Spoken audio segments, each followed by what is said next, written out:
సాంబా ఇక video start చేద్దామా? Hello అందరికీ, మనం ఈ రోజైతే వెళ్ళబోతున్నాము శ్రీ చెన్నకేశవ స్వామి దేవాలయంకి, సోమనాథపురం. ఇప్పటికీ ఈ హొయసల శిల్పకళతో ఆకట్టుకుంటున్న ఈ దేవాలయం కర్ణాటక రాష్ట్రంలో అయితే ఉంది. 130 kilometres from Bengaluru, 35 kilometres from Mysuru. Hi అందరికీ నమస్కారం, welcome to my channel vibe with Prashanth.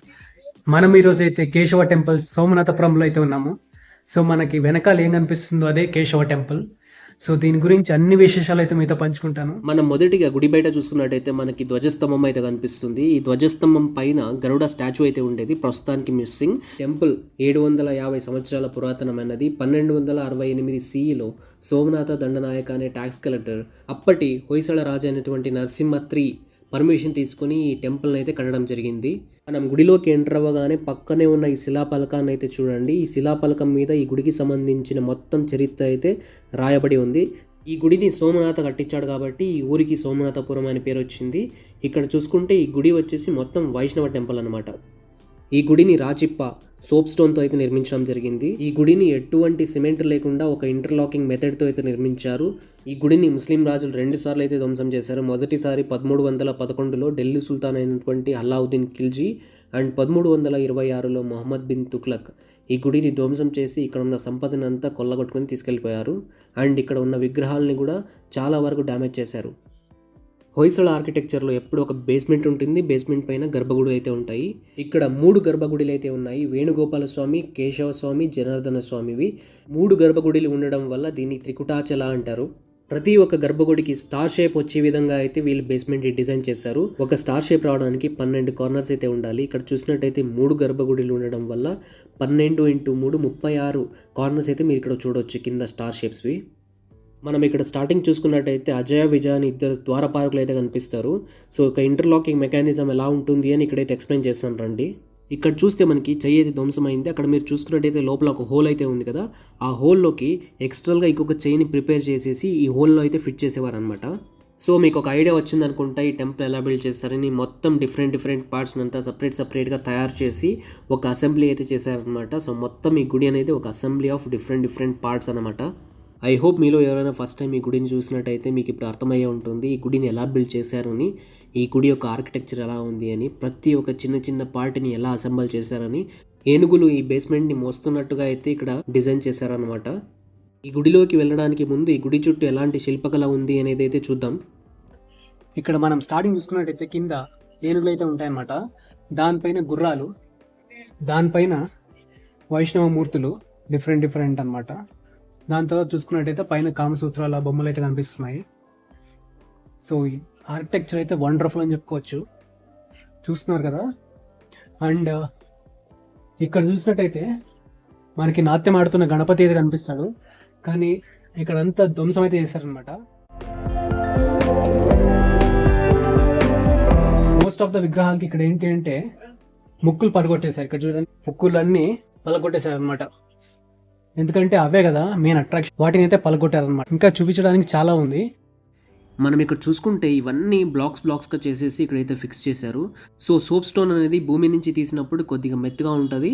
And ఎప్పుడైతే వాటి మీద కార్వింగ్స్ చేసేసి ఇలా ఫిక్స్ చేస్తారో ఈ గాలికి వెలుతురికి ఇది గట్టి అయిపోతుంది. మీకు చూపించాలంటే ఒక ఎగ్జాంపుల్ చూపిస్తాను చూడండి. ఇప్పుడు ఇక్కడ మీకు ఒక ఎంటీ స్పేస్ కనిపిస్తుంది కదా, ఫర్ ఎగ్జాంపుల్ అంత బ్లాక్ సైజ్లో అయితే కార్వింగ్ చేసేసి ఇక్కడికి వచ్చి ఫిట్ చేశారనమాట. ఇక్కడ డిఫరెంట్ బ్లాక్స్ ఉన్నాయన్నమాట. సేమ్ సైజ్ కాదు, డిఫరెంట్ బ్లాక్ సైజ్లో అయితే ఉన్నాయి. హొయసల సింబలం వచ్చేసి సింహం అనమాట. సో మనం ఇక్కడ సింహం కార్వింగ్స్ అయితే చూడొచ్చు. అండ్ అప్పటి డిఫరెంట్ ఇన్స్ట్రుమెంట్స్ వాయిస్తున్నది కూడా మనం ఇక్కడ చూడొచ్చు. లోపల దేవునికి అభిషేకం చేసిన నీరు ఈ మకర ప్రాణాల ద్వారా బయటకు వస్తుంది. 13 feet సింగిల్ స్టోన్తో చేశారు. ఇది శేషనాగు పడగల కింద కూర్చున్న విష్ణుమూర్తి. మనం ఎక్కడ చూసినా విష్ణుమూర్తి నిల్చొని కానీ పనుకొని కానీ ఉంటారు, ఇక్కడ మాత్రం కూర్చొని ఉన్నారనమాట. ఇది ప్రత్యేకత ఇక్కడ. ఇందాక మనం డాన్సింగ్ గణపతిని చూసాం కదా, ఇది వచ్చేసి నాట్యం ఆడుతున్న సరస్వతి. చేతిలో మీరు వీణ అండ్ పుస్తకం చూడొచ్చు ఈజీగా. మనం 10 అవతారాల్లో 9 అవతారాలు అయితే ఇక్కడ చూడొచ్చు. మనం చూస్తున్నది కృష్ణ అవతారం, కానీ ఫ్లూట్ని అయితే ఇక్కడ ధ్వంసం చేశారు. గుడి చుట్టూ తిరిగి మనం ఎలా డిజైనింగ్ ఉంది, ఏ విగ్రహాలు ఉన్నాయి అనేది అయితే ఇక్కడ చూద్దాం మనము. ఇక్కడ చూడండి, మనకి బ్రహ్మ అయితే కనిపిస్తున్నారు ఇక్కడ.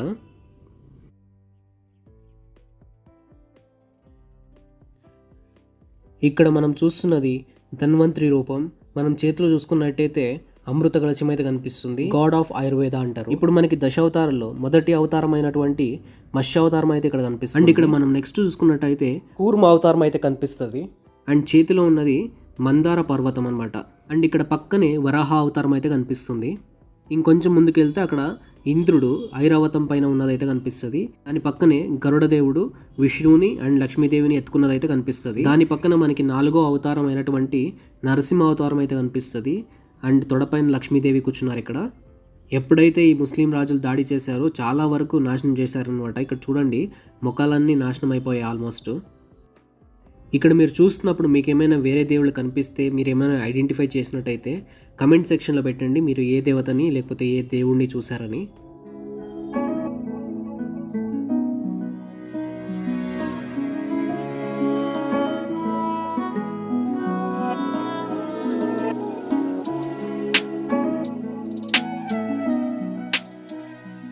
అభిషేకం చేసిన నీరు బయటికి రావడానికి ఇలాంటివి చేశారని చెప్పాను కదా. ఇది వచ్చేసి మెయిన్ టెంపుల్ది. ఇక్కడ డిఫరెన్స్ ఏంటి అంటే ఇక్కడ రౌండ్ షేప్లో అయితే ఉంటుంది, ఇంకా రెండింటికి స్క్వేర్ షేప్లో ఉంటుంది. స్పెసిఫిక్ రీజన్ అంటూ ఏం లేదు, జస్ట్ అలా డిజైన్ చేశారు అంతే. ఇక్కడ మనం కింద రామాయణ మహాభారత కథలు కూడా చూసుకోవచ్చు. ఆర్కిటెక్చర్ అయితే ఎక్స్ట్రాడనరీగా ఉంది. వీడియో తీయడానికి ఇంచేపు అయితే వీటిని చేయడానికి ఇంకెంతసేపు అయి ఉండొచ్చు మీరు ఒకసారి ఊహించుకోండి. మనం ఇప్పుడైతే మెయిన్ గుడిలోకి వెళ్ళిపోయి చెన్నకేశవ, జనార్దన అండ్ వేణుగోపాల స్వామి దర్శనం అయితే చేసుకుందాము. మనం మొదటిగా చూసుకున్నట్టయితే ఇక్కడ సీలింగ్ ఏదైతే కనిపిస్తుందో ఎక్స్ట్రాడనరీగా ఉందని చెప్పుకోవచ్చు. ఈ సీలింగ్ అనేది డిఫరెంట్ పార్ట్స్ని ఇలా అయితే అసెంబుల్ చేశారనమాట. చాలా అంటే చాలా అద్భుతంగా ఉంది. ఈ సెంట్రల్ సీలింగ్ అంటే ఇంకా మెస్మరైజింగ్ అయితే కనిపిస్తుంది. ఒక రాకెట్ ప్రొపెల్లర్ లాగా అయితే కనిపిస్తూ ఉంది. ముందుగా చెప్పినట్టు లోపల 3 గర్భగుడిలు అయితే ఉన్నాయి. మధ్యలో ఉన్నది చెన్నకేశవ, రైట్ సైడ్లో ఉన్నది జనార్దన అండ్ లెఫ్ట్ సైడ్లో ఉన్నది వేణుగోపాల స్వామి గర్భగుడి అనమాట. రండి మనం ఇప్పుడు మొదటిగా చెన్నకేశవ స్వామి గర్భగుడిలోకి అయితే వెళ్ళిపోయి చూద్దాం ఎలా ఉంది అనేది. మనం పక్కన చూసుకున్నట్టయితే అజయ విజయ ద్వారపాలకులు అయితే ఉన్నారు. లోపల చెన్నకేశవ స్వామి అయితే మనకి ఇలా దర్శనం ఇస్తున్నారు.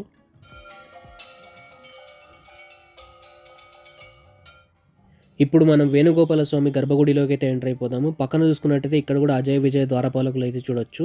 ఇక్కడ పక్కన ఒకసారి సీలింగ్ అయితే చూడండి ఎంత అద్భుతంగా డిజైన్ చేశారో.